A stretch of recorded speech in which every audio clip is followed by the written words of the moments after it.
Welcome back to tender analysis. आज के tender में हम डिस्कस करेंगे गाइस एक एएमसी के बारे में, एनुअल मेंटेनेंस कॉन्ट्रैक्ट के बारे में, जो कि आईओसीएल के द्वारा रिलीज किया गया है। यहाँ पे और भी सारे टेंडर हैं जो कि मैं आपको बाद में बताऊंगा।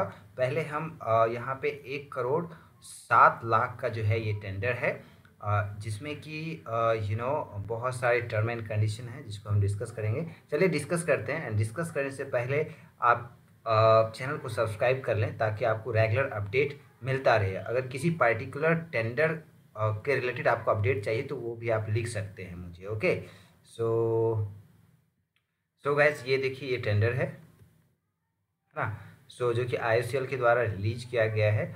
और टेंडर का जो मेन एएमसी जो है, ये किस चीज़ का एएमसी है, लोकेशन है यहाँ पे एलपीजी बोटलिंग प्लांट है रानीनगर में, राइट। वहाँ पे ये जो आपको एएमसी का वर्क मिलेगा। ओके, तो annual contract for the chain conveyor जो होता है, जो कि पास के लिए होता है, यहाँ से वहाँ मूवमेंट के लिए होता है। चेन कन्वेयर इंस्पेक्शन होगा चेन कन्वेयर का। And minor work for the conveyor से रिलेटेड जो छोटा छोटा काम होता है वो करना है। और अदर मशीनरीज जो है वर्क वो आपको करना है। Assistance in the various maintenance work, तो जो भी मेंटेनेंस का काम होगा उसका देखभाल करना है, असिस्टेंट का काम करना है। And maintenance of the all pneumatic system including valve cylinder etc LPG bottling plant Ranigarh में। तो ये जो है आपका मेन जो है काम होगा। ओके, सो यहाँ पे देखिए कितना का है, यहाँ पे 30,22,785 रुपये का जो है मेन टेंडर है, जिसमें कि 5,44,101 रुपये का जीएसटी होगा। और ये एक साल का जो है 35,66,886 जो है हज़ार का, ये क्या है आपका एक साल का टेंडर है, एक साल का एएमसी है। बट ये 3 साल के लिए होगा। 1,07,61,659 रुपये का ये कॉन्ट्रैक्ट है, राइट, जिसमें कि टेंडर फी नहीं है ना। और ये जो टेंडर 3 साल के लिए, पहले 1 साल के लिए रहेगा, देन फिर 2 साल के लिए रिन्यू किया जाएगा एज पर योर वर्क। तो ये 2 तरह का टेंडर होगा, एक टेक्निकल बिड होगा, एक नॉन टेक्निकल बिड होगा। टेक्निकल बिड मोस्ट इंपॉर्टेंट होता है इसलिए क्योंकि अगर जब आप टेक्निकल बिड क्वालिफाई कर पाएंगे तभी पैसे की बात होती है। पैसे की बात तो कम और ज़्यादा कर सकते हैं जब फाइनेंशियल बिड होगा, है ना। उसमें डिस्प्ले होता है कि आप L1 पे हो, L2 पे हो, L3 पे हो। तो अगर L3 पे हो तो पैसा कम करके आप L1 L2 पे आ सकते हो। बट अगर टेक्निकल बिड डिस्क्वालीफाई हो गए तो फिर आप टेंडर में भाग ही नहीं ले सकते। तो इसलिए टेक्निकल बिड में जितने भी डॉक्यूमेंट्स मांगे गए हैं उसको आराम से, लेकिन बहुत ध्यान से समझ के देन फिर सबमिट करना है, राइट। एंड देन राइट और ओके, सो तभी आपका जो है टेक्निकल बिड क्वालिफाई हो पाएगा, राइट। और यहाँ पे देखिए ईएमडी अमाउंट नहीं है ना। ईएमडी अमाउंट सबमिट करना नहीं है। बट ये किसके लिए है?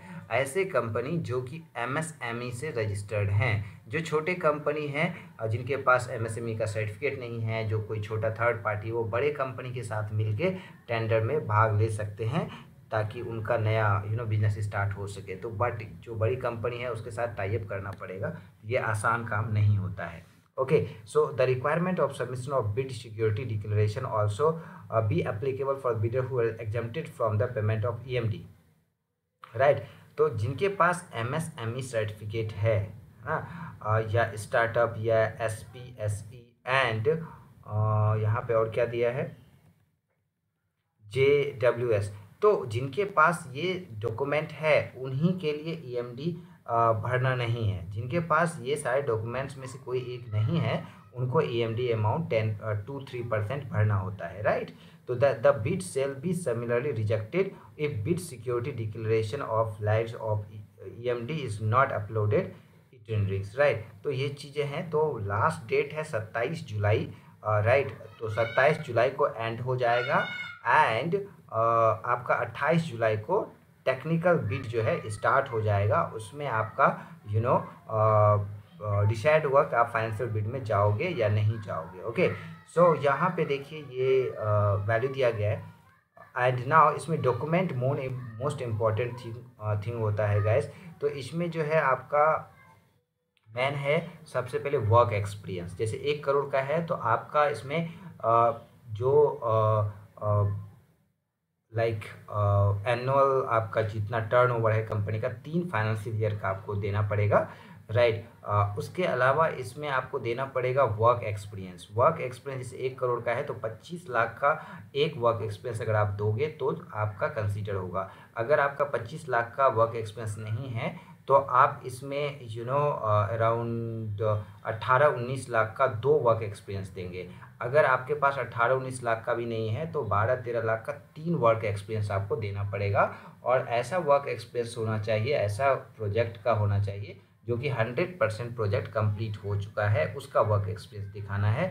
ऐसा नहीं कि जो ऑनगोइंग प्रोजेक्ट है उसमें से 25 लाख का आपने काम कंप्लीट कर लिया वो दिखा दें और प्रोजेक्ट चल ही रहा है, 1 करोड़ का है, 25 लाख का आपने काम कर लिया और वो प्रोजेक्ट गोइंग ऑन है और उसका वर्क एक्सपीरियंस दिखा दिए तो वो रिजेक्ट हो जाएंगे। तो इस बात का ध्यान रखिएगा। तो work experience, balance sheet and guys इसमें जो है PAN card, Aadhaar card, digital signature, bonafide certificate, ये सारी चीज़ें आपको तो ऑब्वियसली लगेगी। एंड देन फिर कंप्लाइंसेस के टाइम में आपको जितने भी मैन पावर रहेगा उसका मेडिकल सर्टिफिकेट, उसके बाद आपका मेडिकल के अलावा जो है कंप्लाइंसेस अदर्स होते हैं, पीएफ कटता है जिस बंदे का उसका देना पड़ेगा, ग्रेचुटी, ये सारी चीज़ें जो है डॉक्यूमेंटेशन कंप्लाइंसेस के अंतर्गत आते हैं। लेबर जो है वेलफेयर फंड में आपने कितना जमा किया, सारे डॉक्यूमेंट्स आपको वहाँ पे सबमिट करने पड़ेंगे। इसके अलावा जो भी मटेरियल यूज करेंगे आप, जो भी सप्लाई करेंगे उसका ISO सर्टिफाइड सर्टिफिकेशन देना पड़ेगा। That means international standard organisation से सर्टिफाइड जो भी आप मटेरियल वहाँ पे सप्लाई करोगे, तो वो सपोज कीजिए रोप वहाँ पे चाहिए, तो रोप चाहिए तो वो उसका भी सर्टिफिकेट आपको देना पड़ेगा और वो सर्टिफिकेट ISO सर्टिफाइड होना चाहिए, राइट। ये सारी चीज़ें आपको वहाँ पे देनी पड़ेंगी। ओके गाइज, सो आप टेंडर खुल चुका है, आप उसको डाउनलोड कीजिए, रीड आउट कीजिए, उस पर वर्क कीजिए, टाइम लगता है उसमें। एंड देन फिर टेंडर को आराम से प्यार से ध्यान से समझ कर देन भरिए, नहीं तो रिजेक्ट हो जाएंगे। क्योंकि मैं एक कहा जाए तो भुक्तभोगी हूँ। DMRC का मेरा टेंडर रिजेक्ट हो गया था, अराउंड 1 CR का था, 95 लाख का था, तो that rejected in the technical bid, है ना। तो ये चीज़ें हैं, तो प्लीज़ आप लोग ध्यान से भरिए। So good luck guys. अगर आपको IFCL में मिलता है तो सोचिए आगे आपको और सारे काम मिलेंगे। ओके, सो गुड लक, मिलते हैं नए टेंडर के साथ। Thank you guys.